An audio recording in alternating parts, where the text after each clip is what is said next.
ကျွန်တော်တို့အနေနဲ့မတူညီတဲ့စနစ်တွေဖြစ်တဲ့ IGCSE, GED, Grade 12တို့ကိုအောင်မြင်ခဲ့ကြတာပေါ့ကျွန်တော်ကတော့ဒီ Legacy ကျောင်းမှာ IGCSE O-level နဲ့ကျောင်းပြီးသွားပြီဖြစ်တယ်တကယ်ချင်းနဲ့အများစုကကြတော့ဒီ IGCSE A-level နဲ့နိုင်ငံခြားမှာကျောင်းသားတက်ဖို့စီစဉ်နေကြတယ်ဗျသူကနှစ်ကိုဘာသာ3ခုနဲ့ဒီ academic ဘိုင်းကိုအသေးစိတ်သင်ကြားရမှာဖြစ်တယ်အဲ့ဒါကြောင့်ဘာပဲပြောပြောနိုင်ငံခြားမှာနှစ်ဆိုဈေးရတော့ကြီးတာပေါ့ဗျာ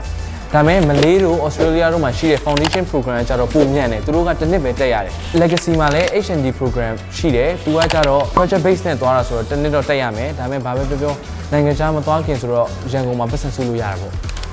ကျွန်တော်ကတော့ဒီ Legacy ကျောင်းမှာပဲ GED ကို9လပိုင်းတော့ဖြည့်ဆို့ပြီးခဲ့တယ်ဖြည့်ဆို့ပြီးတဲ့အခါမှာကျွန်တော်နိုင်ငံခြားမှာရှိတဲ့တက္ကသိုလ်တွေကိုကျွန်တော်စုံစမ်းခဲ့တယ်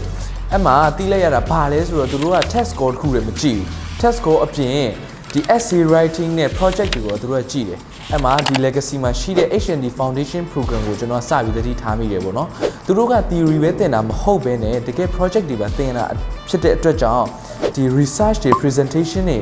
လုပ်ရတယ်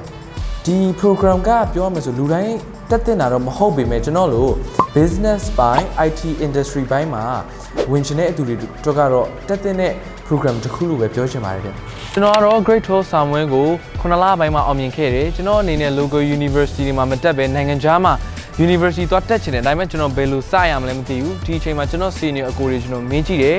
သူတို့ကပြောတယ်သူတို့က diploma တစ်ခုကို10 join ပြီးတက်တယ်ပေါ့နော်ဒီအချိန်မှာအခက်အခဲအများကြီးရှိတယ်အခက်အခဲတွေကတော့မြန်မာသင်ယူနဲ့ English သင်ယူမတူတာပြီးတော့ဘာသာစကားအခက်အခဲတွေပဲဖြစ်တယ်တဲ့ဒီအချိန်မှာကျွန်တော်ပြောတာက Legacy ရဲ့ H&D program ကဒီနှစ်ခုကြားထဲမှာရှိတယ်မြန်မာနိုင်ငံမှာပဲကိုမိသားစုနဲ့ကိုနေပြီးတော့